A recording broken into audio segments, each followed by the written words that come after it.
guys so much. Let's all give Tristan a big round of applause for introducing our elephants today. You did great.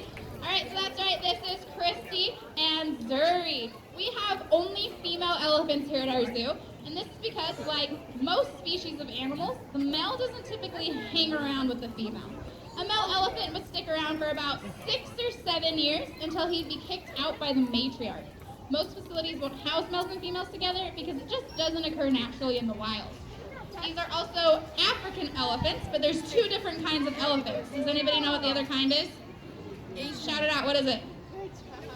Asian! Yeah, so there's African and Asian elephants. And there's a couple ways that you can tell the 2 apart, including their skin color, their size, and their tusks. Now in African elephants, both males and females have tusks, but the length of this is going to vary based upon elephant because they like to grind them down to their own preference.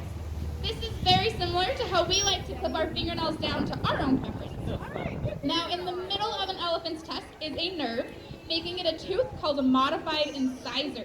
In addition to these 2 incisors, elephants have 4 molars in their mouth, 2 on the bottom and 2 on the top, and each are about the size of a brick.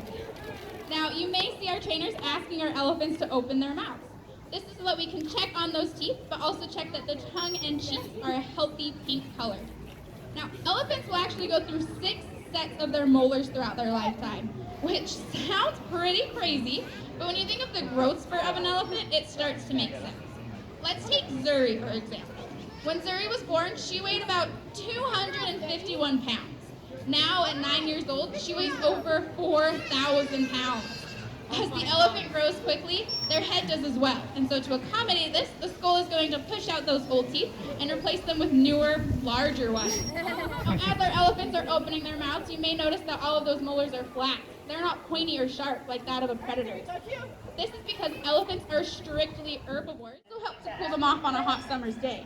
But elephants don't really need our help doing that either. They can cool themselves off all on their own. Now on a warm day, you may notice elephants fanning out their ears, just like Christy's doing right now.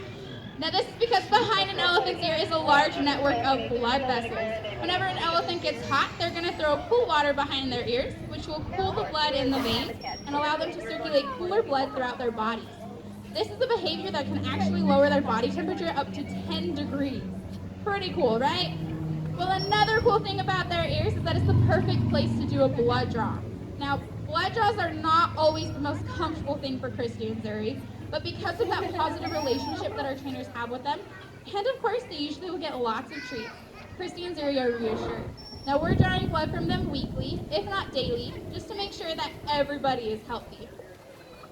So by this point, you've probably noticed how we work with our elephants, and you've probably seen that we don't actually go into the enclosure with them. This form of elephant management is called protected contact, and is the standard for all institutions, a part of the associations of zoos and aquariums. So what protected contact means is that there is a barrier between the animal and the trainer at all times. And although we do follow this zoo-wide protocol, we're still very hands-on.